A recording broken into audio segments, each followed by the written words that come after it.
This is very intense. And I'm not gonna... Yeah. Are my headphones even plugged in? Oh, the audio's down on the headphones. There we go. Are mine plugged in? No, they are not. That's why I'm not hearing anything. Who was DJing in here last? This is crazy. This is a mess of wires. This is the Slouch. Welcome back. You're listening to the Power 92.3 WKVR. This is the Slouch, our late night Tuesday show where I, Jdox, and my DJ Static over here, we talk about all kinds of good stuff, and we're feeling a little politically charged tonight. I mean, we always are. Yeah. And we also just watched a lot of debate. We sure did watch. Democratic debate. Oh, good. We just dated ourselves. Dated. All right, like, here, let's... like people can say, oh, this is when... Oh, let's go literally date it. This is October 13th, 2015. Okay. Yeah. But let's start with more topical stuff. Let's start with putting some music on right now. Oh, yeah, that's probably wise. So we're starting out with Can You See It Bloom by Ricky Eat Acid off of the Boring Ecstasy, the bedroom pop of Orchid Tapes, collection of a bunch of different artists, and I'm going to be looking back into this Dream Pop compilation and researching some of these artists individually, but we're also just cycling through a playlist of Nicole Dollinger, Mulca, and the Virgins. All great psychedelic dream pop and shoegaze bands. So you can look them up. That's all good. Or if you'd like to ask us questions about anything involving the music or what we're talking about, send some mail in to Juniata College Box 726 at 1700 Moore Street, Huntingdon, PA 16652, or to please cancel me, all one word, .tumblr.com. So you get the plugs in real early and I don't have to do them anymore. But don't worry, I will. I'll do them all the time because I'm constantly self-promoting. But we just have it on in the background while we talk, and it's all good stuff. So we just got back from a viewing party of the 2015 Democratic candidate debates. CNN and Facebook sponsored. Oh yeah. Because I mean, there's going to be more than one. Oh yeah. I mean, it's super very early in the. Well, no, I'm just political. saying that to kind of specify which debate it was. Oh, okay. Like it was CNN. I mean, I already said this is October 13th. Anyway. Okay. It's super early in the campaign cycle. Like we're over a year away from anything like. You can still see kind of how the chips are beginning to fall though. Like two of the candidates of the five up there were like fighting over scraps, really. Oh yeah, man. So I didn't watch much of the Republican debates that were happening in the last couple months, and I have a story about that. But I mean, what I heard from that was that like just Trump just dominates it. That like nobody else can get a word in edgewise. It's like it's his media circus to run, and he's letting all the lines loose or any other sort of strained metaphor. But this was definitely like a weird, extreme focus on Bernie Sanders and Hillary Clinton, where these three other dudes. At this debate? Yeah. Yeah. And I had no idea who these three other dudes up there were. I think one was something Webb. Jim Webb? It was a Webb. Something O'Malley. It was a wicked Webb. And the very happy man, I cannot remember his name. It was tough though, and the other debaters were like really cognizant of it, where they're just like, well, I can't talk. Yeah, two of them were actually coming off as a little bitter, where they would just straight up say like, no, I'm going to talk for as long as I want because I'm not getting to talk. Because you've been targeting these questions directly at Sanders and Clinton, so. Well, and also Sanders and Clinton have been sort of where they were just monopolizing it, just back and forth at each other. Oh, totally. But I mean, it is the moderators like putting that in, because it's CNN and Facebook, and their business and their market is based on the buzz that they're generating with this, and these are the two biggest name recognition Democratic candidates, so of course they're going to just focus the dang out of them and try to ignore like everyone else. Yeah, that's true. And I was actually hesitant to even say ignore, but it did seem like, I don't think that's unfair. It's unfair to those people, no doubt, but it's not like I think that's apt. Maybe not ignore, but they certainly glossed over them. Yeah. I mean, although to be fair, I was very curious why one of them was even there in the first place. They did not really seem to be in line with kind of not even like the hardcore party ideals, but just generic Democratic Party stuff in the first place. Like very, he called himself a centrist, but he was almost more right leaning for a Democrat. Oh yeah, that's like something that's been a big qualm for like the actual Democratic leaning citizens, the liberal leaning like people, is that the Democratic Party is like like they're bad Democrats, they're great centrists. Like I think we need more centrists though in an ideal world. I don't know. We don't live in an ideal world though. I mean, I push progressive every chance I get. I myself would lean progressive, but I just hesitate because I think if one ideology stands opposed or as morally correct without any sort of opposition or criticism, it becomes a power structure unto itself. It becomes basically what it replaced. And can't make anything like monolithic like that. There's always got to be that's really it. An opening for criticism and all that. I can't think of the right word that I'm trying to think of. I mean, I'm not a mind reader. This has been a very lively show so far. We're like very NPR. We're both kind of exhausted. It's leading up to fall break. Tomorrow's the last day of class. I got 1 hour of sleep in the past 2 days. that seems pretty restful by your standards, actually. Yeah. But yeah, last year I went like 5 days without sleeping once, and then I actually flew home. It's amazing you're alive. And I got off the plane, and my parents looked at me, and they said, "You look like an insane person." Static, we've got to take you to the hospital. How did they let you through security? And I was like, I don't know. I don't really even remember. Dude. Yeah, I've got a midterm tomorrow, and then I'm more or less just done. But I'm beat. I just want to get a job and be done, to be honest. He's going to a career fair tomorrow. Yeah, right? Yeah. I've been getting hit up by career services on the emails like nothing, and it's like stuff not directed to like a group of students or like to senior class. Is that like a specific thing? Do you think they're trying to target me? They do that to certain majors. I know I've gotten a few like computer science IT emails from them. I bet I'm flagged. Like, oh, the FBI has this opening, and we got an email from them. You should go work for the FBI. And I was like, how about no? I bet career services has me flagged as like a potentially troubled case because I haven't resubmitted my POE forms. So I don't really have a current college major right now as we are rounding out half of my first semester senior year. Watch it be like the case that you go to like finalize everything, and they're like, "Oh yeah, you are not a student here anymore." I need to resubmit this paperwork like crazy. Well, then I would just be like, "Well, me neither." Okay, goodbye. Yeah, I feel like you just use that as an excuse to like, I'm gonna go like live in the forest and build things and hunt and. I would absolutely not do that. I'm so much an on the grid person. There's the big sentiment about wanting to be off the grid or going back to the simpler life. It's not simpler. Like my good buddy. He's all about that. He wants to relive the into the wild guy. I mean, without the eating poison and dying. But he wants to just straight go out into the woods and backpack and live off the fat of the land. And I'm like, I don't know, man. I think, the last couple centuries got us too far to go back to that. There's probably a happy medium somewhere.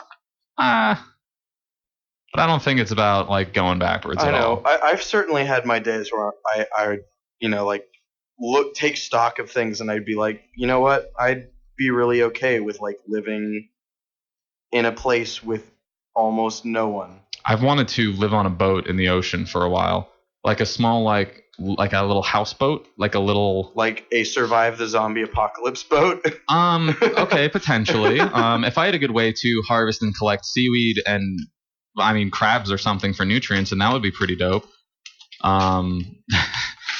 Yeah, what are you doing over there? I'm opening this letter that I can hear that over the. Okay. You want to read it out to us because we can hear it perfectly well.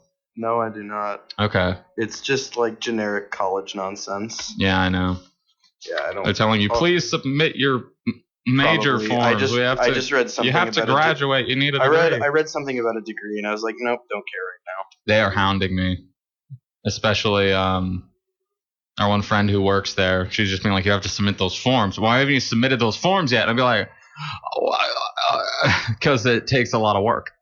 Because I have to write up my rationale for the individualized program I'm working on now. Yeah, and so presumably this rationale only really needs to convince my 2 advisors to get passed through, and I know they would both be totally agreeable, but they do expect me to make something sound professional. So this is not a particularly interesting show so far. So you want to like dig into a social issue we wanted to talk about? Let's start with the nerdy nonsense first. Okay. You wanted to talk about Undertale. I sure gosh dang did. I'm really good at catching myself and switching to like non-cusses. But I am not. So I referenced last week about Undertale, which was a sort of a JRPG-styled independent video game based heavily in the vein of the old Earthbound series, which was like a really surreal, very cartoony and just off-the-wall weirdo RPG.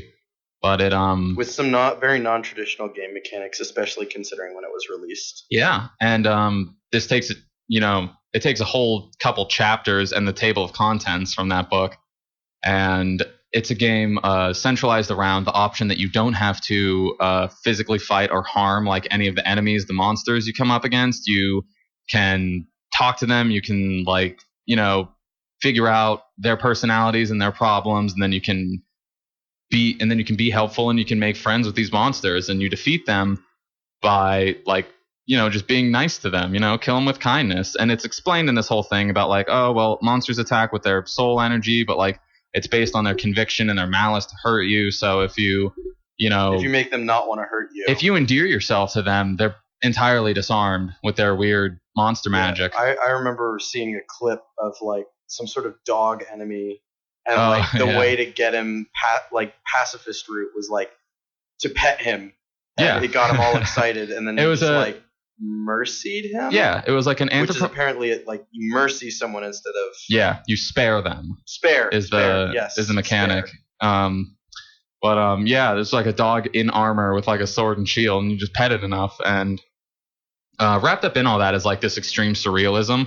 Like when you pet this dog in armor, its neck will extend really far, and you can just you get to a certain threshold where you can then hit the spare button, and then you'll get the money and the experience, and the battle's over but you haven't killed it. Or you can just keep petting it until literally, and I did this, the long neck of the dog extends up off of the screen and then back down the opposite direction. Does a whole loop of it. That's nuts. It's super weird. But I wanted to talk about, honestly, so there's 2 routes you can play in this game, and it is the pacifist, where you befriend everybody and you don't hurt anybody, and you I heard there were 3.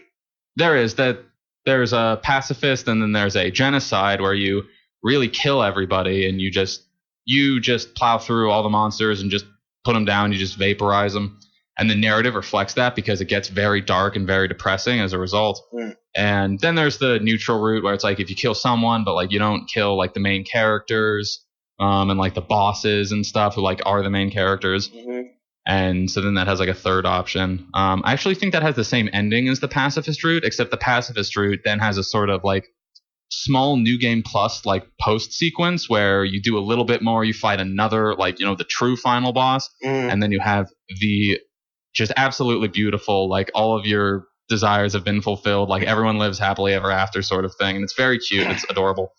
And I did that ultimate ending where you find out what the real evil force is, and the evil force is actually I don't want to spoil it entirely, but the evil force is actually a supremely tragic character, and you overcome it with compassion and forgiveness and healing. And it was really I've cried for video games before. I've teared up for some important deaths in the Mass Effect series. I was moved to tears artistically by Journey and Gone Home, but no video game has made me break down 100% hysterically, just weeping into my shirt, tears streaming down my face, choking on it, just uncontrollable. Wow. It was beautiful. It was it was an extremely well written, just extremely powerful, very uplifting ending. And I'm about to gift that to you over Steam because that's real good. So hit that up. I think there's 3 games that have really gotten to me. I guess we're talking about games Yes, let's that have talk gotten about to us. games that like have just kicked you right in the heart. 2 of them. Okay, no, 4. 2 of them are Legend of Zelda games. One is Majora's Mask, simply because of the oppressive tone of the game, and to be fair, this is not an experience you'll get or you'll understand if you're playing it as an adult only. Because I played it as a child and I got one, I guess, feeling from it, one set of memories, and then I came back and played it as an adult, and it was completely different and very dark, but not in a very subtle darkness, with the exception of the freaking moon, which is terrifying.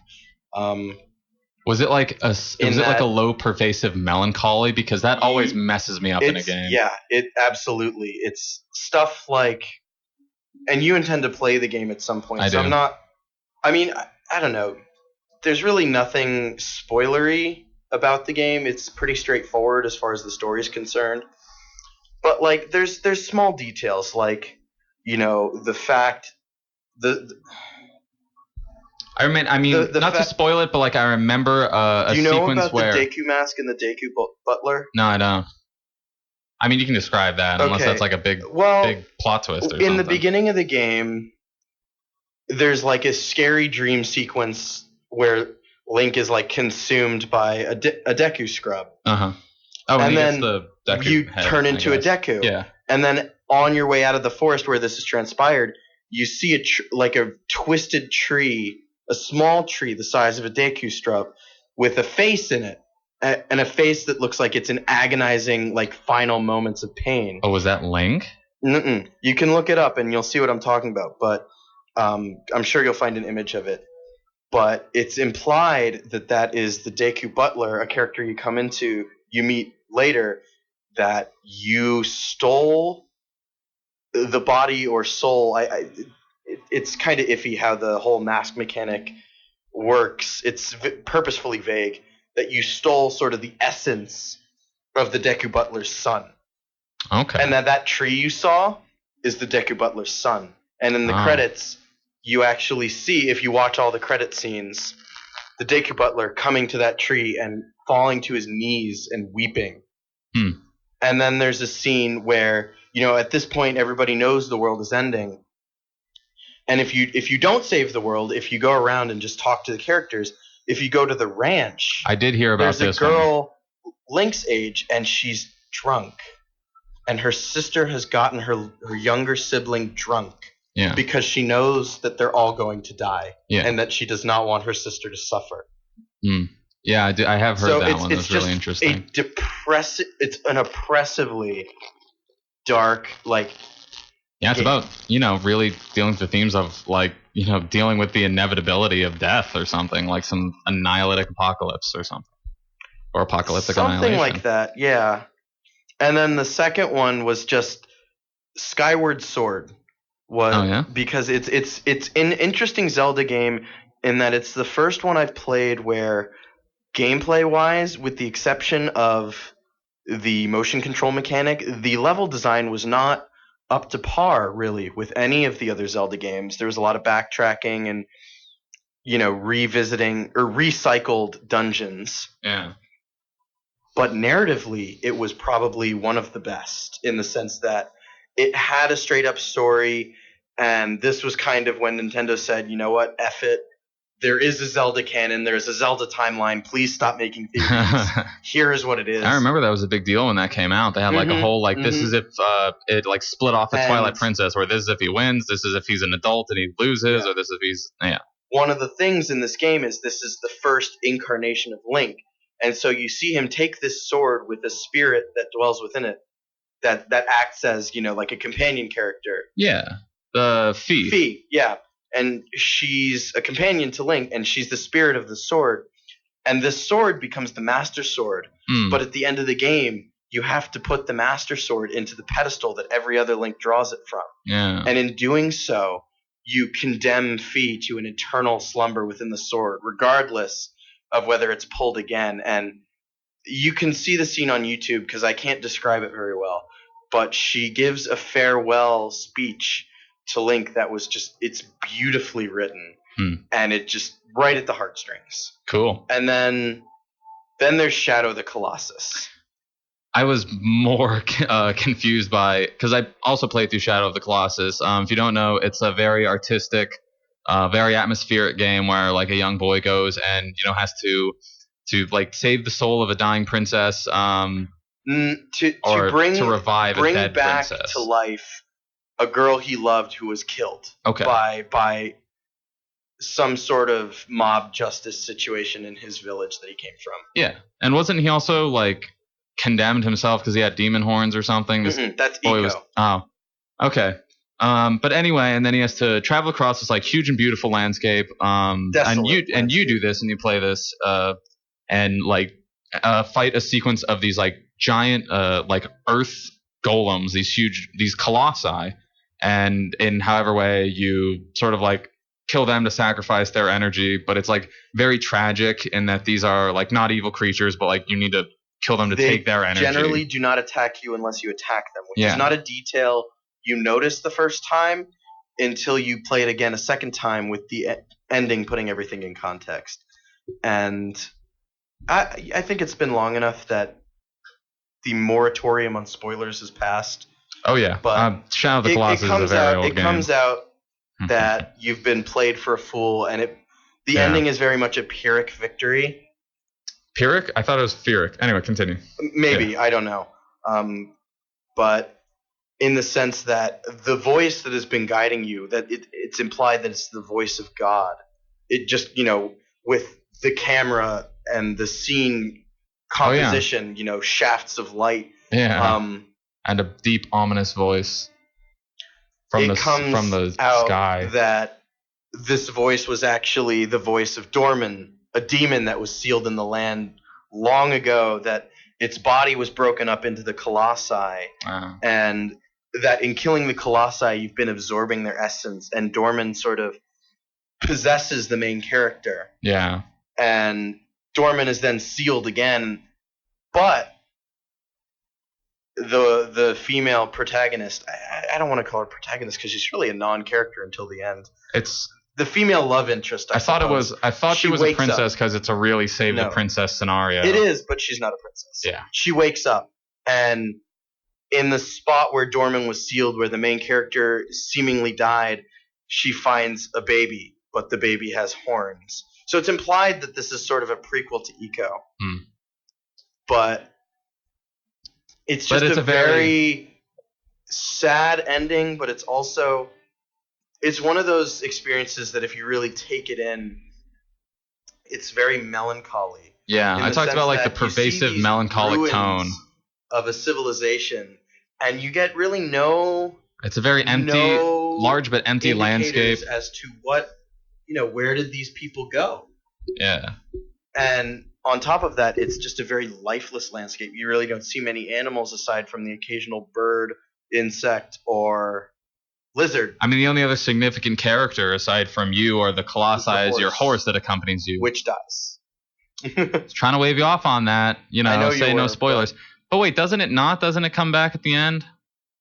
I don't remember. I thought it was in that final scene with the... It's funny because the scene... The girl you saved and the little horned baby and the animals all come around to be like, it's a very spiritual scenario, and I thought the horse was there also. I can't remember, but it's funny that I remember the scene where I thought it died far more vividly. Oh, it was... that was talking about. It was a difficult cutscene to watch. Anyways, did you have a fourth game? Yes, I was going to say the original Walking Dead game from Telltale. Oh, yeah. Before they started going with a more like cinematic experience of game, but the original Walking Dead game they made, or Season 1 as they're calling it now, was a much more typical but modernized point-and-click adventure game type experience. And have you played it through all the way? No. Or at all. No. Do you know how it ends? I know how... Yeah. You know the main character dies. Yeah. Okay, so the main character is bitten, and he's slowly succumbing to the disease. And it gets to a point at the end where he is alone with this girl who he's been protecting and traveling with, and teaching her how to survive, essentially. And it gets to a point where he's not strong enough to stand anymore. and they're trapped in this building or this small enclosed space with, I think, 1 or 2 zombies, and he can't move. He's no longer strong enough to move. And so suddenly you are now controlling this girl, and he is instructing her what to do. Like, you're still technically playing as him because you'll click on something and he will say something and she will do it. And it slowly switches over to you just controlling this girl. Yeah. And it's a very good example of using game mechanics to drive home this sort of, he is passing on his life experience to this girl in the hopes that she lives as he is dying.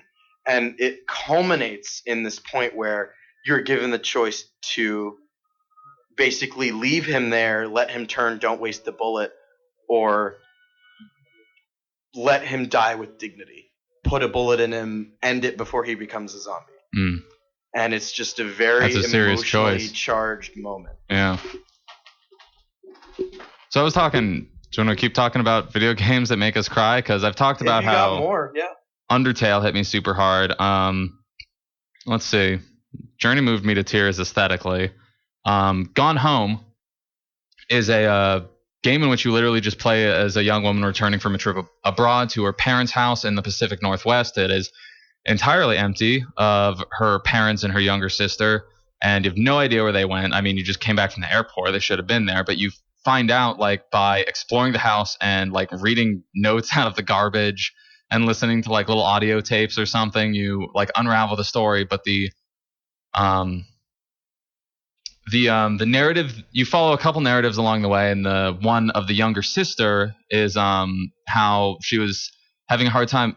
Spoiler alert about Gone Home, but you follow her story as she's like adjusting to the new high school since they moved to this house in the Pacific Northwest, and how she's having a really hard time there. But she meets this girl, and they fall in love, and this other girl is like, they're like very close, but this other girl after high school is going to go off to the military, and it's like a really like very dramatic situation. And then the big climax of it is that you finally get access to the attic of this big house that you've been exploring, and the implication is as like the narrative of the younger sister gets so dark and like really depressed at this point, like the like really grim suspicion is that you're going to go into the attic and find that your sister has killed herself.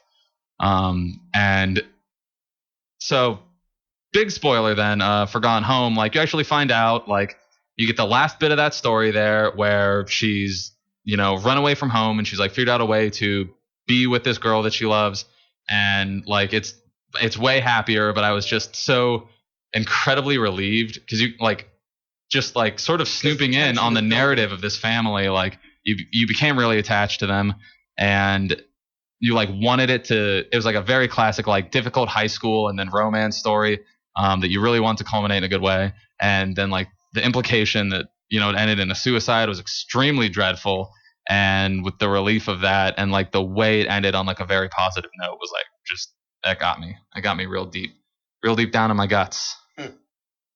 Yeah. And I had to tell my parents that I was crying because I was playing a rummaging through an empty house simulator. Yeah. Oh boy. Let's see. Off the top of my head, though, both the good and bad endings to Infamous 2, in which the superhero Cole McGrath, who has either become good or evil. The good ending reveals that he must sacrifice himself and all of the other superheroes to like save the normal people who are like ridden with the plague or something. But it does by charging, and it, you know, then the end of that narrative is him like coming to grips with his own mortality and how he'll have to sacrifice himself to save millions of people. And you hold down like all of the triggers and the shoulder buttons on the thing, and like you're holding them down as like he charges this device up, and then it just says "let go" as the prompt, and that just "let go" hit me super hard. The bad ending, though, where he has to turn against his friend because his friend is a normal human, and he's saying like you're gonna be evil and like let all of the normal humans die to save the superhumans, and like your buddy, just this like chubby, like Elvis impersonator looking dude, this like total rockabilly goofball, like levels a gun at you as you're like holding the device that like you're about to break and it would like doom humanity or something. Yeah, and he just points a gun at you, and it's really sad because they're still friends, but the friend character just says, I have to try. And Cole, the protagonist, just says, I know. And then you have to very slowly and very sadly kill your friend. Yep. And both of those really hit me really hard. Anyway. Yeah. So, yeah, I can see that. That's been our Sad Games cast. Any interesting shows or comics? Anything in that arena? Rick and Morty's on hiatus, so I have nothing. Yeah, we already talked about Rick and Morty and Steven Universe. Those are like the two main shows that I watch about.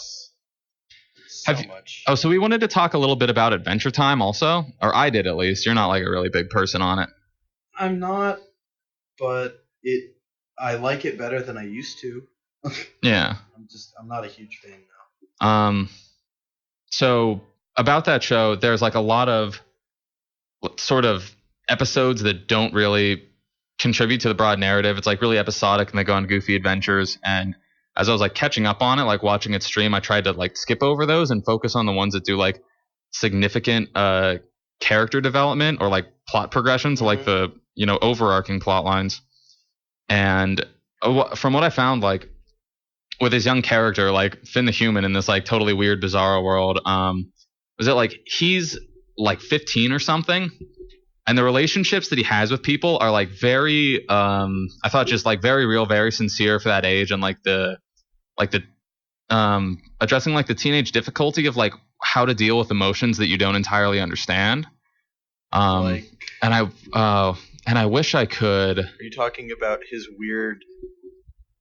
the awkward way his romance with what's her name, the Fire Flame Princess? Yeah, how that ended? That was a really interesting one because how he got like I don't know. And I don't remember. It was excited seeing her fight Ice King. It's been like it's been a long time since I've watched it, and I don't remember exactly well, but it like had just like really poignant, like very human writing, and with like the weird, confusing intricacies of these relationships. I think, if that makes any sense.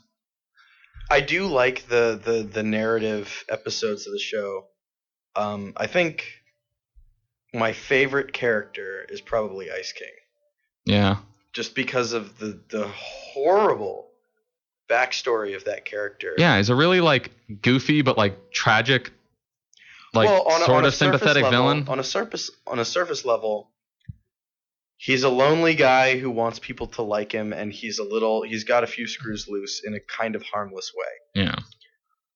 On a less surface level, he is also a human. He's also one of the last humans who had been driven insane by a magical artifact. Yeah. And forgotten who he was.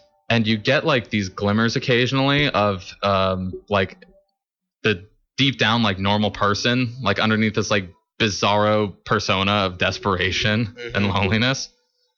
But yeah, and like when you see that, and especially in the interactions with like the vampire character Marceline, who like knew him back when he was a normal human, it's like really difficult. It smacked a lot to me of like how to deal with a close friend or an elder relative who is dealing with senility or some sort of mental illness. I can definitely relate. And it was really sad, but like she was very accommodating and compassionate in that regard, and that was a really, really good character moment, I thought.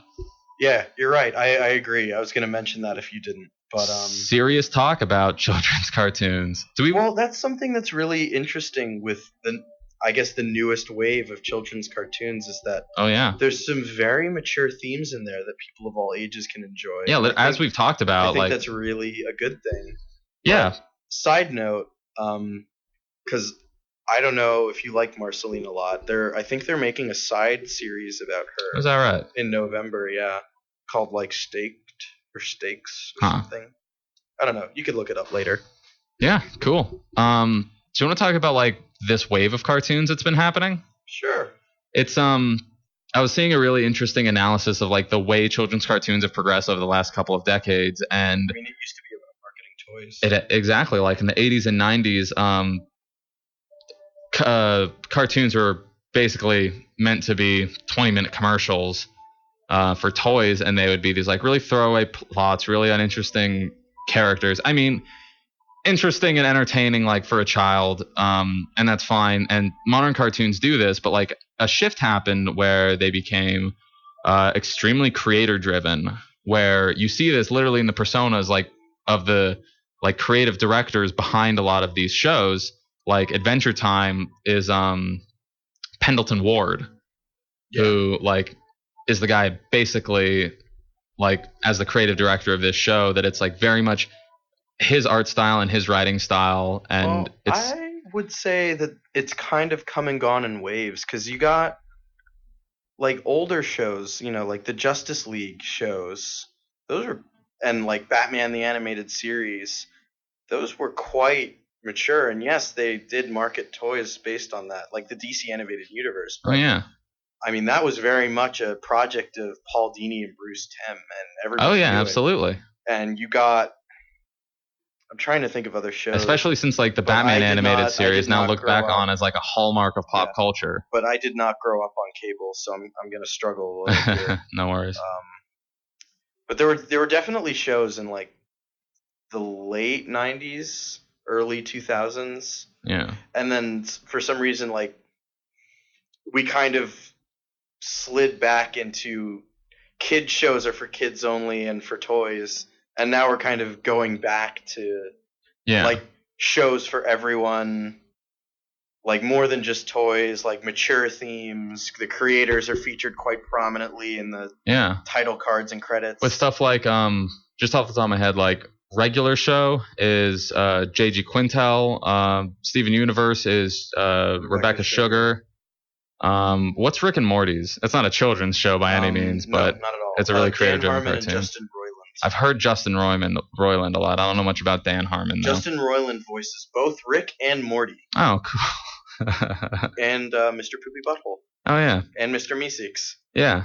And has done voice work on Adventure Time a whole bunch, too. And Gravity Falls, which is a project of Alex Hirsch. Oh, yeah. That's a Disney Channel show. Yeah. But, like, we want to talk about cartoons nowadays having, like, more mature themes. And to a certain amount, I think it's because they know that cartoons are, well, I mean, clearly listening to us talk about it, they're hitting a college-age audience, like, people that grew up on cartoons, like, and, cartoons have always had, like, the social and market association of, like, being for children.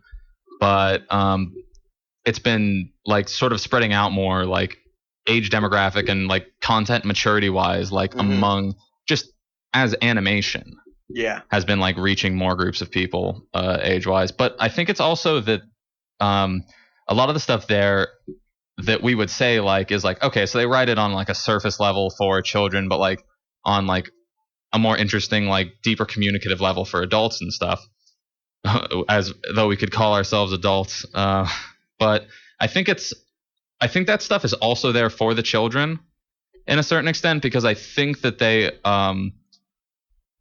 it's like this mature stuff is not presented in a way that's inaccessible to younger audiences, and I think that reflects on them like treating their younger audience maturely and like respecting the intelligence of children.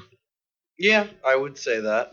Which a lot of children's media has not done in the past. Well, it was, basically a mask for marketing. Yeah.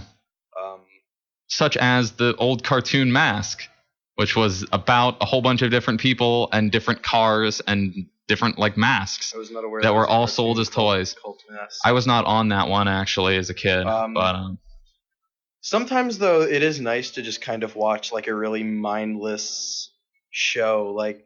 And this is an anime, but have you seen One Punch Man? There's only 2 episodes out of it, and it's just purely like off the wall, like absurdist nonsense. But the animation is so. Okay, heads up to everybody. We're going to talk about One Punch Man for the next 40 minutes. Okay, so you've seen One Punch Man. I've read it. I haven't seen the new ones actually. I've seen some clips of it and stuff on the internet, but I've not read it. It was originally like this really like crappy, just like scrabbled together web comic for a while, and then And then it got adapted to a digital manga for a while, which was incredible. And that's more what this anime adaptation is based off of. But it's absolutely incredible. To give people some context for it, it is an anime and a manga in the Japanese cartoons arts way about a superhero called One Punch Man, who is like an excessively normal person with like a very mundane personality Super and like average face, bald head, very ambivalent to most things, just like a really normal dude. and bald. he's also the strongest man in the world. He happens to be able to literally like defeat anyone, literally just blow people to smithereens with one punch, and he's One Punch Man. Like I think the penultimate moments of his characterization, because he's got this like extreme strength, his like protege, like a very serious cyborg character who like takes everything really seriously. Introduced him in the show in the second episode. He asks One Punch Man, who's like he's taken on as his mentor now, how he got so strong, and it gets into this big intense thing where it's like, you will know my secret training technique, and he's like, every day I do 100 sit-ups, 100 push-ups, 100 squats, and a 10K run. And he's like, that's really basic physical training. And then One Punch Man is like, but also 8 hours of sleep and a healthy breakfast. And I mean, that's why I say it's kind of absurdist. But what I've seen of the clips, the animation is literally phenomenal. It is absolutely. It is the most over the top, like you should ludicrous action watch garbage. The 2 episodes that are out because the animation is superb. I'm hyped up. I got to do it. Yeah. One Punch Man, check it out. So I think I don't really have anything else. Yeah, this is a slower show this week. I mean, we were on last week for like 3 straight hours, man. It's been a long half week. That was a wild crunch. You know, I'm wondering, would we be this fatigued at this point if tomorrow wasn't our effective Friday? No, you don't think? That's what I'm thinking too, because I think if you go into the Monday prep for like a solid 5 days, like you're gonna be more set for that. But like now, it's just like. It feels like the week's more condensed into 3 days. I'm mentally done. I think we're just really antsy to get on the break. Yeah. Yeah. But I don't know. I mean, we kind of put a pin in call out culture. That's an interesting topic. And before we get in that, read the disclaimer. But opinions expressed on 92.3 WKVR do not represent the station itself or Juniata College. This is just us talking out of our butts. I don't know. What do you think about call-out culture? Before I go on my cynical call-out culture, just for some context, a couple weeks ago, we referenced this. I referenced this website called Racists Getting Fired, where people who, people who on social media websites under their real names, like are posting like extremely politically inflammatory and like racist and bigotry laden type language, and even being like directly aggressive and insulting people in that regard, like actually harassing in many cases. Since they're doing it under their real names, anyone can look up where that person works. And then the campaign is to basically have some people get them fired. Yeah, it's to get them fired. It's to call or to contact the companies they work at and say, like, are you aware that your employee is saying this? Like, this is how they're reflecting on your company, and it's not looking good for you. Like having, and so the goal is, I guess, then to get them fired, or I don't know. So the inherent problem with that, especially on Tumblr, is that it often goes unsourced, where, you'll be able to post like a screen cap of Twitter and then says like, this is the dude's email and this is the, the phone number in the email and the suggestion box of the place that this person works. But it's like in a lot of cases, it is literally just a personal attack from someone that doesn't like that person, who photoshops a Facebook like post or a tweet of some absolutely like bogus and extremely inflammatory stuff. And I don't think this happens a particular lot, but it does happen enough that it gets to be a problem where you can't like blindly dox these people. And doxing refers to, The leaking of personal information. Yeah, releasing someone's personal information and their contact information, like with the purpose of like wanting to get them harassed in some way. So that's call out culture, and I have, sort of a problem with that where, I mean, I definitely agree that there should be a way to get the people that are saying this stuff, especially on a public forum, under their real name. Like, you gotta show that there's consequences to this kind of stuff, to like blatant hate speech on social media. And my problem with it is that it does get extremely vicious and often like goes unchecked. It escalates. Yeah. My problem with call out culture is that it's mob justice. It gains a momentum and a life of its own to the point where it almost doesn't matter what somebody said. Like, believe it or not, yes, these people are, racists, using the example you gave, but they're also people, and there may be people depending on them and their money that are not racist. And there should be a better way to deal with intolerant views than sort of taking an isolated incident and then sharpening your axes on the grindstone and going to war.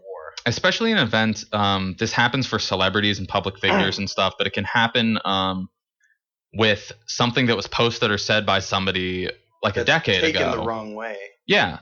Well, I don't know about interpretation, but it's posted a long time ago, and I mean, like I've talked about before, like I've advanced my views a lot in a lot of ways in just like the last year. So I definitely would take responsibility for it, but I would not want to be judged by anything I might have said or posted on the internet 7 or 8 years ago. I wouldn't want to be judged by anything I posted on the internet 2 years ago. I inherently don't agree with myself, my past self, on a lot of things. And literally something I wasn't necessarily agreeing with myself from like our first show of the Slouch that we did, when we were talking about extremely aggressive, like push to political correctness and behavioral policing, was that I didn't listening back and thinking about what I said, I don't believe that there is no place for aggression in these progressive, like, moving forward. Like, there is a lot of circumstances where you need to be aggressive in showing consequences for people's words and actions. I don't know if aggressive is the right word here. Aggression begets aggression. I think you need to be firm, and you need to not be swayed. And you need to be consistent. I think aggression will just make people resentful and will make people... It does become adversarial. It does invite a lot of pushback that we see with political correctness, where like that to even say that is just like you immediately hate the term. I mean, it's not a popular opinion, but I'm very much against political correctness, PC culture. I understand that there are things out there that offend people. And, it's generally polite to try and not offend people. But I think PC and political correctness is basically making common sense a restrictive code, if that makes any sense. Yeah. And again, I mentioned this several times. I'm very much in favor of concise and accurate and precise language. PC is very much not that, where you start abstracting ideas away behind flowery language. Yeah. And I think language loses meaning when you do that. Yeah, and I've seen a lot of criticisms about the concept of political correctness, in specifically language policing, that it actually like sets up it's a certain danger zone that a lot of like racism and bigotry can exist outside of.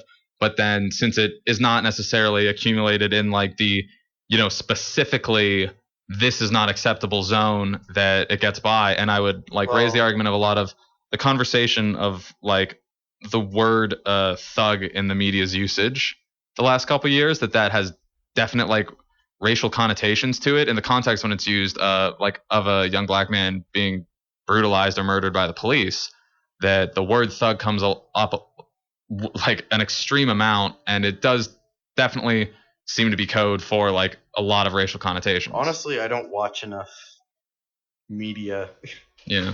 to really say anything on that. And I mean, so I'm more of these like are big complex issues, reading and articles person, but like we're trying to say, when it comes to this stuff, one person can be like a specific arbiter about what's right and what's not, and like we're talking here, like to any listeners out there, since I'm always posting these on Tumblr, like yeah. I'm not trying to say one like anything for sure. I didn't. No. Ugh. You're like a week behind. I posted. I've been posting my episodes of Please Cancel Me out of order on YouTube because I just did one with my dad this past Saturday, and he was like, "When's it gonna be uploaded? I need to upload it now." And I'm like, "I haven't uploaded my other one yet, but okay." Well, you definitely uploaded episode 2. Just it's not on your Tumblr. Okay. It would be really interesting to see what other people think about these things, because these are not really conversations you engage in a lot, because they're sensitive topics. I'm not also super worried about causing too much of a stir on any social media because I'm not getting famous. Yeah, because I'm not getting a big audience for this kind of stuff. Yeah. But I mean, just to be safe, like I think it's interesting though. And you can even tie it into like the wind up to the presidential debate. Is I think the next cultural battleground is not going to be about race or class or gender. I think it's starting to become, the battle lines are becoming along the lines of authoritarianism versus, what's the opposite of authoritarianism? Libertarianism? I guess. I don't know. That has some connotations. I don't know the exact definitions of either. You get what I'm saying. Yeah. In the sense that we have authoritarian right-wing conservative people, kind of like Tea Party religious right type people, and then we have the libertarian right in the lines of Ron Paul, who people love but never gets elected, and then you're seeing it now in the left as well, more recently with the authoritarian left. A good example is like the language police, the people who deem themselves the moral authority on all things cultural, because that's really where the authoritarian left kind of come in. And then you have the libertarian left, where people will say, so long as nobody's being hurt, let people live their lives. And that is a huge oversimplification. Yeah. But it's an interesting thing I've noticed lately. Okay. So you seem kind of taken aback. I'm a little bit I don't know, I just got a little bit lost. A lot of definitions around there that I'm not exactly sure of. Well, you mean like what I mean by authoritarian, or? I don't know. I guess I just haven't been picking up on it in the same way that you are. So like I'm taking it in, like this perspective on it, and I'm not sure how to connect that to my own experience. But like, okay, I'm with you. I mean, like, look at how popular Bernie Sanders and Donald Trump are. They're both relatively grassroots candidates from either side. And I think that's indicative of a larger notion that people are sick of being talked down to. People are sick of people deciding that they're somehow above everyone else and talking down to them and saying, no, I know what's best for you. I know what's best for everyone. Yeah. Okay. I wouldn't use grassroots, but I think like what you're touching on is populism. That's it. How do you mean? Oh, populism. I've heard this being talked about a lot, that like Bernie Sanders and Donald Trump both represent sort of like the political outsiderness that a lot of the American public is moving towards, because we're entering another election where like some of the big candidates are going to be Jeb Bush and Hillary Clinton, where we literally have like dynasties. 2 recent political dynasties, yeah. And with all of the money that goes into politics, and with all of the like the political runaround, like the this and the that, the senators, the everything, the just like political nonsense that happens year after year, that it's been talked about a lot that the American public is just sort of like sick of that. So we are like looking to outside of the like political establishment, like the career politician fields, to like these other people that are sort of outside of that, and they're coming in to like get a fresher idea on what like the president ought to have as a background. And if the president's background is like politics, that's sort of, I mean, they're definitely savvier to it, and they know like how to work in the process and stuff, which like is definitely to their benefit, but that they're way more entrenched in the political establishment, you know? And like the like really, I don't know, the political runaround and stuff that is just really exhausting at this point. But I've also heard a point further on that, and I will reference that it was from a recent Cracks.com podcast. It was really interesting, talking about why whatever's going on this early in the campaign, like far before even the primaries even happen, that not a lot of our speculation on the campaign like really means a whole lot in the end game. I haven't been on Cracked in a long time. Their podcasts are really absolutely fantastic. They stopped being funny to me at some point. Like, I mean, I never really listened to their podcast, but I'm just speaking of the site as a whole. I mean, I don't go there a lot for the comedy, but like the insight and stuff is really there, especially in the podcast. I go to places that don't build themselves as a comedy website. Well, I would definitely recommend. I would recommend listening to the podcast. I mean, if we want to talk about media representation, I don't know. They talk about really interesting stuff that like they do media analysis, and whether or not like you would believe that factors really big into the cultural mindset, but like they talk about really interesting stuff in the way media's made. But do they talk on a purely conceptual, like I believe level, or do they talk in quantifiable terms? I think quantifiable. You think? Yeah, they reference specific movies and like specific depictions. I'm not saying specific depictions. I'm saying, are they able to? When you talk about a feedback loop, are you able to prove a causal link? They come there with research papers and with like scholarly articles and stuff. Okay. It's pretty well sourced in my opinion. Okay, well, I'm getting away. Listen to the Cracked podcast plug, but but they were saying that the mindset of the American people right now, like this early in the election, is that like we don't want to deal with the like political establishment a whole lot anymore, and we want to like, you know, look into these other directions for leadership. And like in one case it's Donald Trump with like a you know, corporate perspective on leadership, and then it's like Bernie Sanders with like, I don't know, like a more progressive humanitarian look at I don't know if I'm phrasing this right. The notion I was definitely really skewed on saying like, oh, Donald Trump's a successful businessman, he'll be able to pull our economy out of the gutter. Because it's been proven by various studies, and unfortunately I can't think of any off the top of my head, that having money is one of the biggest factors in future success. It's a recursive thing, money, and earning money. And Donald Trump was, when he graduated college, was worth a ton of money before he even established himself as a businessman. He was born with a silver spoon in his mouth. He has always been rich. This notion that he is a self-made man, that he is a successful businessman, no. That's the American narrative. You have to be a self-made. You have to have that, built yourself up from nothing. He has started from the always been rich. He has been coasting his whole life. I don't know. I don't like Trump. Yeah. There's so much better candidates in the Republican Party that should get more airtime than Trump. So, okay, first off. So much more, so many. Okay, regardless. So, tired. So what they were talking, yeah, me too. So what they were talking about on this podcast was like that this is where the political mindset is now, where we're like looking outside of the political establishment for these like candidates that we're focusing our energy and our attention on. But they were predicting, and I'm not sure like how much stock I put in this necessarily, but time will tell, that by the time the election's bearing down on us more and it becomes like a lot more tangible about like, okay, here are the nominees, like here's the debates, like here's the voting stuff, here's what's going to get set up.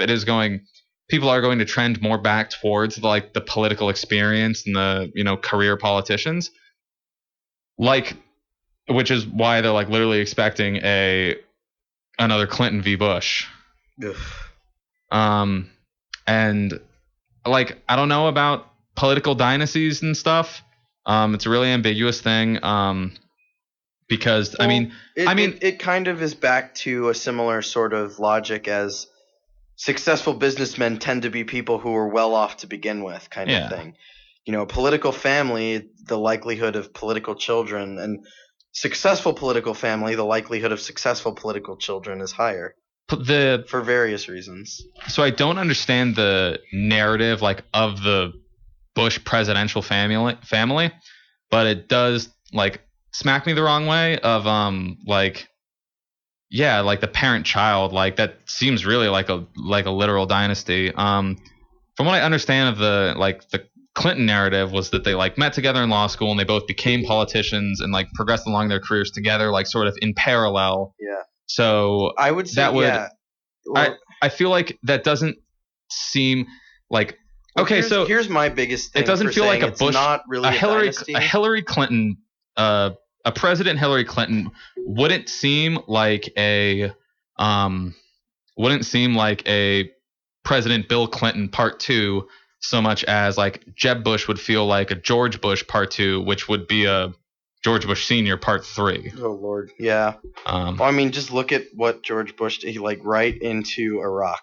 Yeah, sure. Also, back to finish the Gulf. I sure War. Also don't have a lot of faith in the Bush political dynasty, but like I mean, I grew up when like I think George Bush Sr. I born when George Bush Sr. was president, I think, but like so I have no context on his presidency or the Gulf War or anything. It was really before my time.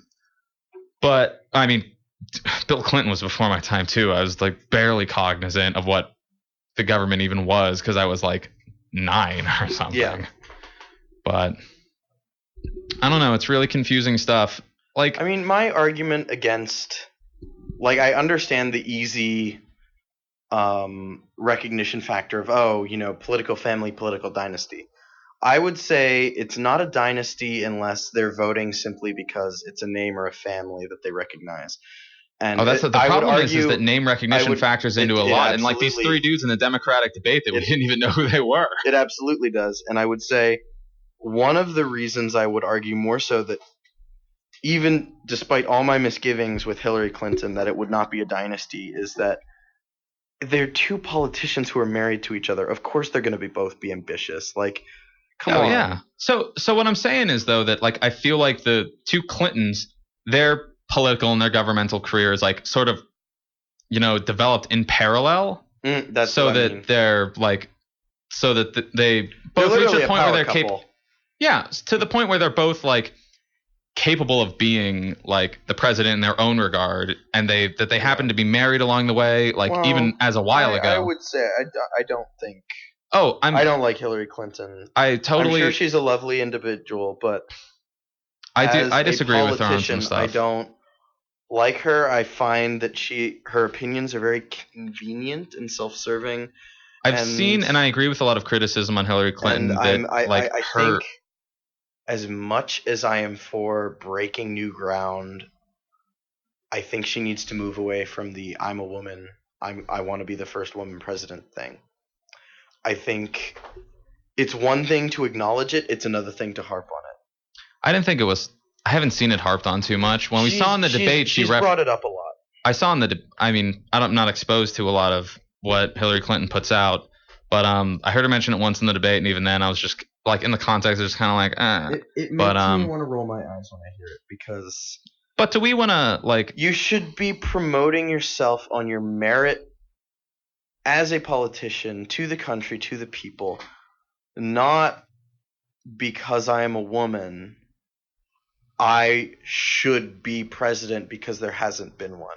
Like, yes, we should be reaching these milestones, but these milestones need to be reached not, especially with a position as important as president. These milestones, and this is purely my opinion, need to be reached as sort of a side note to a good president, not a bad president for the reasons that we are hitting these milestones. I agree that it ought to be like definitely on somebody's, their personal merit, but I don't agree with with the idea I think you're putting out that there is a lot of boost to her that it's a lot of clout on Hillary Clinton's sense that she's just a woman doing it. I think she definitely has the personal merit where she's always been an ambitious politician and like had experience as the first lady, like being exposed to it. She has merit as a politician as herself. What I'm worried about is the parallelism of like, imagine if you were saying something like that about Barack Obama 8 years ago,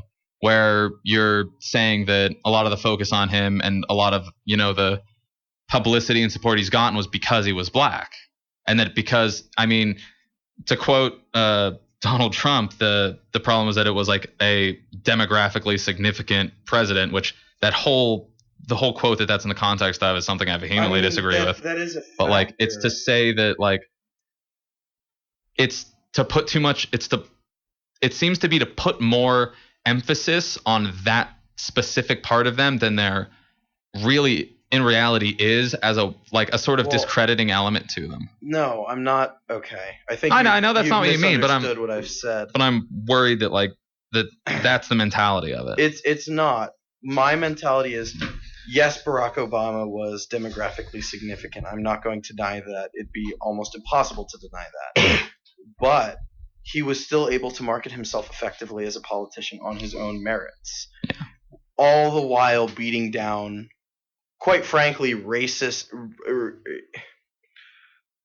discrediting claims rooted in racism or xenophobia. He's still dealing with this to this day. He still is, but he did not make his race or his ethnicity, his background, a plank in his campaign. It was about his plans for America, for the country, to service the American people. Hillary Clinton, if she became president, yes, she would be the first woman president. I'm more concerned about what would she do as a president besides being a woman, which she has always been and will always be, as far as most of us are aware of or concerned. In the sense that it shouldn't matter when she's marketing herself. Like, okay, it does matter in the sense that it is something people will consider. But I think her acknowledging it comes off as desperate and pandering. So like I was saying, I'm not exposed to a lot of the campaign and the personal marketing stuff she's been doing, so I don't know how much of it like is focused on that. But I'm just hesitant that it would get to be a situation where if she gets the nomination, if she is elected president, people will say it's because she's a woman. Yeah, and that'll be really dismissive. I don't think that's... You're close to the microphone now. I don't think that would be the case. Because I think most people, when she says it, they do tend to roll their eyes. And the fact that Bernie Sanders is still gaining tons of groundswell regardless, among people who thought they would vote for Hillary, I think speaks to the fact that people are voting more on ideology than demographics. I could be wrong. Yeah. But I think what I'm saying is I think her bringing it up so much, and she doesn't bring it up all the time. She doesn't bring it up, super often. It's just significant enough in how often she brings it up for me to mention it. It comes off as a cheap tactic. Gender is a cheap tactic to make weak politicians stronger. All right. Oh man. What was I going to say? Okay, what was I going to say? Wait. Terrible joke. Please. What was I going to say? Reference. Okay, so I don't like a whole lot. Agree with Hillary Clinton on a lot of things. I think she's too centrist. Really? In my opinion. You think she's too centrist? I think she's too flip-floppy, inconsistent. So I mean, we want to talk about like the people grow and they learn more and they become like aware of the new ideas, and she's definitely progressed, and she's definitely progressed recently in like the direction that I support more, where she's been over the last couple of years, decade, she's been becoming more into like more of the idealism that I have. She's definitely supporting more of the stuff that I think we can both find common ground on. But to me, it's very much she tends to go in she doesn't stand for herself. she kind of just bends to popular opinion. Like you were at the debate. She was saying a lot of stuff Bernie Sanders was saying. She's changed her positions during this race to reflect a lot of Bernie Sanders' opinions in an attempt to steal voters from him. I mean, and if we want to talk about like being the political establishment, it's because she's just she's like a really skilled, knowledgeable. She knows how to, and she of course knows how to play the game super well. And I don't really like that. Oh, she's like savvy about it, and that is a problem with me too, because it seems like that is a like sort of a metagamer approach instead of being more like, you know, hard deep down idealism, which how Bernie Sanders appeals to me. But it definitely seems to be that way. I mean, because I've heard the criticism like she wasn't in support of gay rights. She voted for the Defense of Marriage Act or whatever, like way back when, like 15 years ago or something. And I always make the defense for her, not that she like necessarily was homophobic at any point during that time, but just that the political landscape was different, where it was way riskier to have that sort of progressive thing like than it is 15 years later after like the big pride movements and everything. So it's definitely politically safer for her to express those views, and whether or not she had those views in the past and was just playing the political game, I don't know. It shows that she's definitely like savvy as a politician, that like she knows, like, I don't know, it means she knows how to functionally represent the people of the country, but like what I'm worried is if that's like not a deep down, it's not about those ideals. I don't know. Deep down. Like, I don't know personally. And okay, but like, to be fair, so that's why I thought I was going to be a Hillary supporter, you know, before Bernie Sanders showed up. That's why Bernie Sanders and Donald Trump appeal to everybody, because they're extremely risky, extremely idealistic, hard outsiders. I agree with some of what Bernie Sanders says, not everything. But the reason I'm for him is he's consistent and he stands his ground. He does not, under any circumstances, relent in what he believes in. And it so happens now that a lot of what he's saying is stuff people are really starting to want. Yeah. I mean, Bernie Sanders had a lot of the ideals that he has now that he had like 20 years ago or something, and he drives that home in a lot of his campaign stuff, was that like, you guys want this? You remember, like, you don't remember, but I voted for what you guys want 20 years ago when nobody else wanted it, because he's extremely risky like that. Mm-hmm. And that's what people like.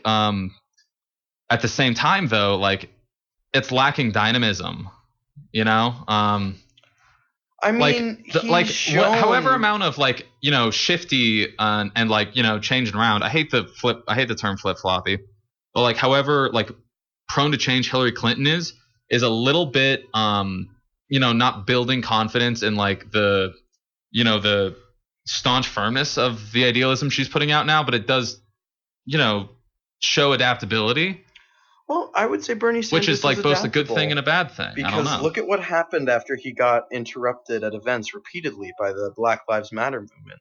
He listened. He took those complaints they had to heart, and he has now incorporated that message into his campaign. So that's something. So just as a quick aside, something that's been happening with a lot of political campaigns, that it does get interrupted by people talking about Black Lives Matter.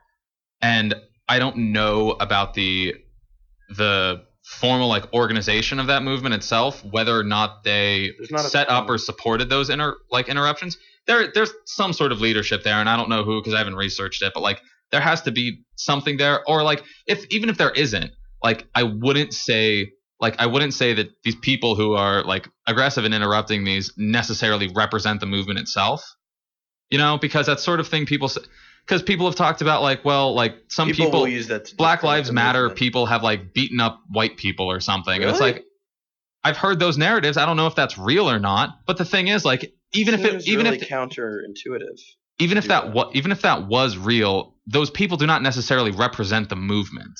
Well, that's an interesting topic. You don't know about the response from like, if there is a formal structure to the Black Lives movement, if they have like condoned or condemned those actions. And I don't know, but the thing is that's a narrative that people latch onto to discredit and delegitimize the Black Lives movement. And it was the same thing that happened in the 1970s, where the CIA would have hire people to CIA and FBI, government organizations, would hire people to pose as Black Panthers and commit hate crimes against white people and be extremely aggressive and militant and commit violent acts. Did that really happen? That is a super real thing. I know for a fact that is a real thing, and that's we're going to come back doubting. And we're going to cite just that. like I'm incredulous that happened. There has been a lot of government stuff that has been designed to like smear and discredit the Black Panthers. I wish there was a specific name for it, and I can't remember what it was. Jeez, that's nuts. But it's the same principle as the what's it called? The agent provocateur, where if there's a protest and it's a peaceful protest, but the police show up, someone to riot. Yeah, the police plant someone to throw the first stone from inside of the peaceful protest, incite the riot. And so incites the riot, and then the media, of course, turns that into the protesters became violent, and an act of violence does not an act of violence or multiple acts of violence, especially as like a riot breaks out and it becomes a battle then between the protesters and the police. Really that does not plant people. Look up agent provocateur. It is a very real thing, and I think that might be the term I'm thinking of in regards to like how they sabotage and discredited the Black Panthers movement. That is a super real thing, and it's super shady. And the thing is, the media and the public perception then is then really easy about discrediting and delegitimizing and criminalizing civil rights movements like that. And that's so crazy.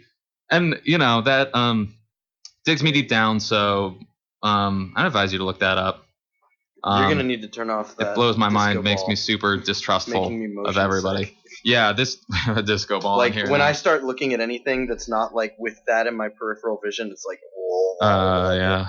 We had a big like multicolored disco ball going in here. Okay, I searched up agent provocateur and like there's a bunch of lingerie stuff. Really? Thank you, Wikipedia, for not being about lingerie. Yeah. Agent provocateur. Sexy spy. But it's a really shady method. So like what I would advise then, if it's like something like the Black Lives Matter movement, I can't imagine that at this point that there isn't a structure and a leadership in some way. And I don't know who this is, but like you can't assume that an act of violence like done in the name of some movement necessarily represents that movement, even if it's just like an interrupting a politician or something. That I guess it's the same principle of like incitation. That we were talking briefly a while ago about people who would go on the internet to form personas of like these like cartoon internet argument flame makers, like the men's rights activist character or the militant feminist or even in certain times like a radical Muslim. And these are personas that like trolls on the internet form to like start arguments and to create a profoundly negative image of any belief structure or movement. And that's crazy. So, but the thing is, anecdotal evidence is really strong with people and their perception of certain things. I hate anecdotal evidence. Anecdotal evidence is a real pain. Anecdotal evidence should generally be taken as an isolated situation. So if you come into contact with like an internet feminist and it is like a very aggressive, very abrasive personality, it could be a troll. It could be, or it could very well be a person who like really sincerely believes in feminist ideals, but just is approaching it the wrong way. And the problem is a lot of people, especially in communities like 4chan and Reddit, they have experiences with those kind of people, and they project that negative experience with that person onto the entire system of beliefs. And it's a criticism I've heard recently of, you say someone's anti-social justice warrior, anti-SJW, okay. And it comes into question whether or not a lot of that, whether or not the W is important, whether or not people are resisting the like I would say the W aggressive matters. And like it's because I think when it's about it's a question of whether some people are like resisting and like hating on this like aggressive personality and approach of social justice on the internet, or if it's that they are like also fundamentally like on a certain level against their form of social justice and political beliefs. What I hope is because that the warrior matters, because then they're not opposed to to the ideas themselves, they're opposed to the methodology and approach, the aggressive methodology and approach, the irrational methodology and approach. I've seen and Where- yeah, and Yeah. the criticism I've seen of the idea of the anti-SJW is that they're conflating the attitude of the warrior with the social justice, where the warrior, as we've seen, like with the aggression of the agent provocateur, delegitimizes the SJ. I was gonna say They use hating on the W to disagree with then the SJ, and it turns into like not even a conscious thing all the time, because I know I'm very much, I guess by your terms, I would be anti-SJW because I'm very much opposed to those tactics. But you gotta be cognizant if that is influencing your perspective on the social justice topics they're talking about. There was a period of time where as I was with the sensitivity on this mic today. I don't know. It's really space sensitive. As I was kind of distancing myself from that, because I was briefly sucked into that. Yeah. I almost overcompensated and went down the rabbit hole the other direction until I realized, like, okay, I need to get over myself. Like, seeing the word problematic should not be making me angry. Like stuff like that. Like really dumb, inane things that almost become a conditioned response. Where terminology that like represents abstract, like neutral concepts become like emotionally charged. The word problematic, the word trigger, the word patriarchy.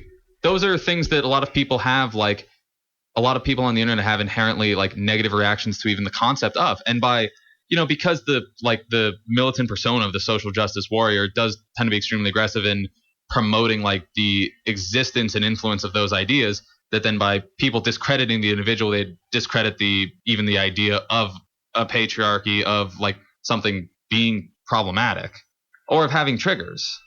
Well, when you say that people don't take that stuff seriously, what do you mean by that? Something that would like say reference rape or something, and a lot of people turn this into that it's a censorship issue. But what I understand of triggers is that it's not saying not to produce any content that like references this kind of stuff, like trigger warning, suicide or violence or abuse or rape or anything. But it turns line. But it turns into that you just have to. It's literally a warning. You tag something with that topic so that people who are trying to avoid that topic are able to avoid it by blocking a certain tag. I'm very much. It's not just saying to not talk about it. Censorship. Well, the problem is it could very easily be used as a bludgeon for censorship. That's why I kind of off the cuff said, it's a very fine line between warning and censoring. And I think also some of it is just differing ideals on how to cope with trauma. Because I know from my experience, avoiding the issue is not going to make me stronger as a person. It's going to basically allow me to continue being defined by this one horrible moment in my life. But like, but neither of us have dealt. Neither of us have fears in life. I'm not talking about rape. Yeah, neither of us have dealt with the trauma of rape. We don't know how we would deal with that. But like, this is again like a cult. This is what the culture wants. If the culture is saying like, please, well, that's the point of contention, please like tag this stuff so that people who want to avoid it can avoid it. And it becomes hold on. Like, that's the point in contention, though, because I know what you're talking about, and the point in contention here is it really something that the general culture at large wants, or is it something a very loud minority wants? And I'm not really making a value judgment here because I've not done enough research to say. I know where I stand on the issue, and I'm sort of leaning in the direction against them. I can see the rationale for having a trigger warning, for having a content warning, but I think, life, it's not a nice thing, life. You can't expect everybody to be able to anticipate your problems and what sets you off. But when I'm having an anxiety attack, like, it's on me to either alert other people of the fact that I am having an anxiety attack or get out of the room so I can, get myself under control. That's no one else's problem but my own. That's my responsibility. I sort of group this together in like a politeness sort of thing. If someone's asking me like, if you're gonna keep talking about this, like please tag it so it doesn't come across somebody's like social media feed and it like causes them some sort of stress. In the same way that someone like asks to like refer to them via certain pronouns, it's a very small act of accommodation that I can do to help other people. So of course I'm not obligated to in any way. Like, and if you want to say like life plays hardball, like grow a thick skin, get a helmet about it, like I mean, yeah, but that doesn't mean I have to contribute to it being hard for people. And like I want to, be helpful and compassionate in that way. And like, if someone is asking for me to do something really small to help them out, like whether it's tagging or referring to them by certain pronouns, I'm willing to do that because it's just a small thing. That goes back to microaggressions. Like if I can not say like a slur, then that's not a big deal for me. A lot. A slur, I would say, is not a microaggression. That is an aggression. Yeah. I do not like the term microaggression because it is inherently contradictory. So let's get away from that. You have micro, which is small, minor, and then aggression, which is itself inherently a big deal. It sets you micro up, transgression? It sets you up for failure if you are slapped with that, because there's no way to fight that, because it's basically operating on the assumption of almost like original sin, that you are doing something wrong without even knowing you're doing something wrong. And so I feel like I have the judgment to like know if I'm getting exploited. If someone's calling me on like way too many more microaggressions that I really think I have, I know sort of what my limit is, where I'm thinking like, okay, what's the validity of this now? But I mean, for like any individual thing, I'm like definitely willing to compromise if it helps I'm willing stuff. To compromise. I just don't like the idea of microaggressions because it's such a dumb idea. It takes something that is in and of itself, and I'm probably worded it poorly before, so I'm going to try and suss out what I actually think, and with words. These are weird concepts that it's hard to articulate. It takes this unknowing, passive, oversight that is offensive to someone and makes it an act of aggression. It puts the perpetrator of these acts, and I hate to say perpetrator and I hate to say acts, but it makes it a binary system of victim and aggressor, when that's really not the case. Like if it goes back to when I said my father is a bit of a persecution complex. Like they don't mean you any harm when there's a cross on top of the door and say bless all who enter here. That's not a targeted thing. Yes, it doesn't apply to us. Yes, we're Jewish. Yes, blah blah blah, but they're not good. It's not hateful. There is no aggression in that act. It's a passive act of ignorance. And I do understand the rhetoric that, microaggressions, to use the term, are sort of an unknowing, unwitting act of othering on a sort of small micro level. I agree with the micro. It is very much something on a micro scale. Yeah. That sort of adds up over time to either a larger sense of alienation by the victim, by the people claiming, offense, or by I'm losing myself in the argument here. Yeah. I think I know what you mean, and it might be like suitable to reframe it. Like we're not going to change the terminology, but it's like to say it's like a micro act of ignorance, or I would say it is worth changing the terminology. It's an oversight. It's a micro. It's like I don't know who coined this term. Dumb as well. I don't know who coined this term. Maybe it was like a real sociologist who had like a great argument for it, and I don't know.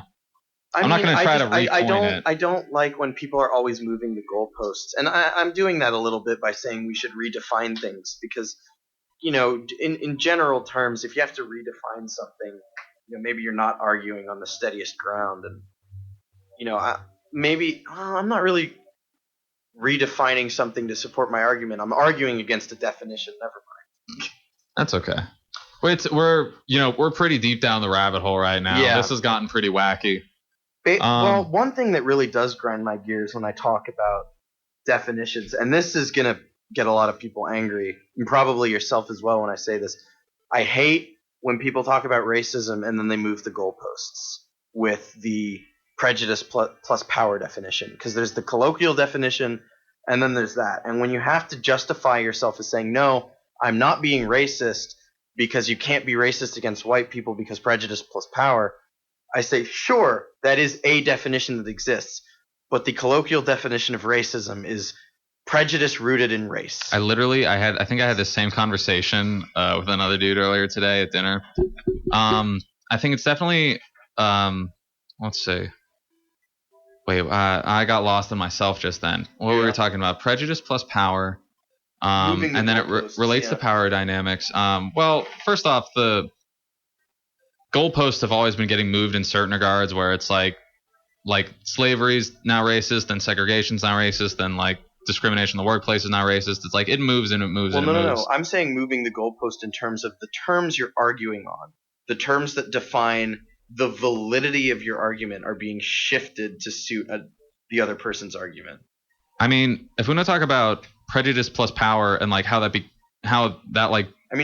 becomes racism. Don't get me wrong. I say like you can be racist to white people and that is racism because I believe in the prejudice plus power definition. I just believe that it's all racism. If that makes any sense. It is all racism. Prejudice plus power. Prejudice plus power. Structural racism. That's a thing. Yeah. And then there's just racism, which is bigotry based on race. To me, it's quite simple. But a lot of people think, it's either all or nothing. It's either racism applies to everyone and prejudice plus power is nonsense, or, prejudice plus power all the way and you can't be racist against white people.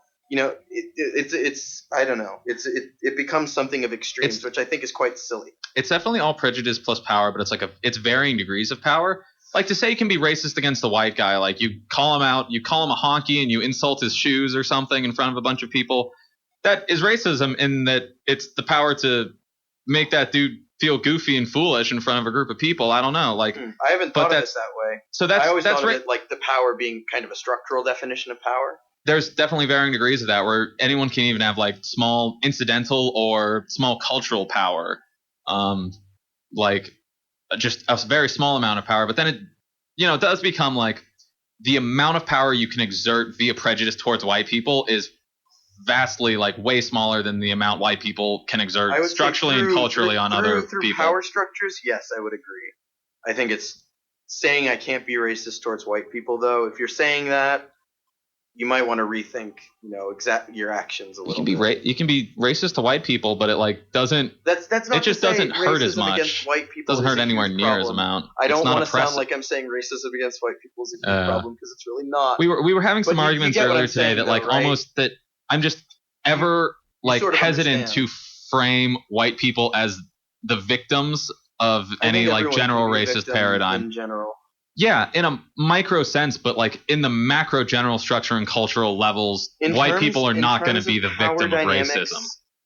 In terms of structural racism, white people are not victims. No. In terms of racism, in terms of cultural thought, I would say white people can be victims. White people probably not on the same scale. Like there's no. Well, actually, I can't really say that because I don't know enough about the issue. Even on a cultural level, I don't think there's like a version of the KKK that hates white people. I could be wrong. I don't think I am, but again, I'm not super educated on the issue, and I'm quite fatigued. So yeah, me too. It's about 12:30. I think we better wrap up. We both got stuff to do tomorrow, and we got real thick on the weeds there. Yeah, we really did. This was a super unfocused session. Really. So tired. We really meandered. We had some bad pauses. We had some real slow bits, especially at the beginning. It picked up definitely when we got all political, but I don't know. There's topics that are really interesting to me, and I'm hesitant to talk about them because I've talked about them with you, and you definitely agreed with me in the sense that these are topics that if I start talking about my opinions on them, a lot of people will get angry. Oh, if anyone's wondering about last week, we wanted to put a pin in the topic of the prison industrial complex, but we were both neither of us know enough. Exactly. We were both talking about it before the show. I have some arguments I want to make about it, but I feel like they might be a little bit insubstantiated. We can both really only speak in very general terms. Because we try to be really educated, try to understand these big, complex social and political issues, but they're all extremely complex, and we don't claim to be an authority or an arbiter on any of it. But so we're going to sign off right now. Thank you, everybody, for listening to The Slouch on the Power 92.3 WKVR. I'm Jdox. I've been here with... shortest episode yet. Definitely. I've been here with the Static, and, we introed the show, to, do the call sign, say we're WKVR, and then we just went for an hour and a half of just talking, and now we're, wrapping it up. So, in case you were listening this whole time and you have no idea who we are, our opinions don't express those of WKVR or of Juniata College. We are just us in here talking about it late night, like a bunch of college students trying to be real cognizant of the world around us. Yep. And we're going to leave you for tonight with some interesting thoughts about we talked a lot about the presidential campaign, but I got to say, once again, it's so early in the game. It's too early to see how things are going to go. A year from now, the field is going to be so different. And I hope Donald Trump will not be. We really can't say one way or another if anything's even going to be around. Trump, Clinton, Jeb Bush, Sanders, they might all be just out in a couple months. They might just it's possible. They might just shift out. New people are coming in. Then we have a whole other set of candidates eating up the limelight, and then who knows what's going to happen. It's very much possible. All right. Well, thank you everybody for listening. If you want to send us mail, if you want to call us out if we're being problematic, if you want to help us understand things, give us topics, give us some music recommendations for us to talk over and then not even listen to, you can send all those to Juniata College Box 726 at 1700 Moore Street, 166 Huntingdon, Pennsylvania, 16652. Again, that is Box 726. You can address that to the Slouch, Jdox, Static, whoever you want, whoever you thought was best.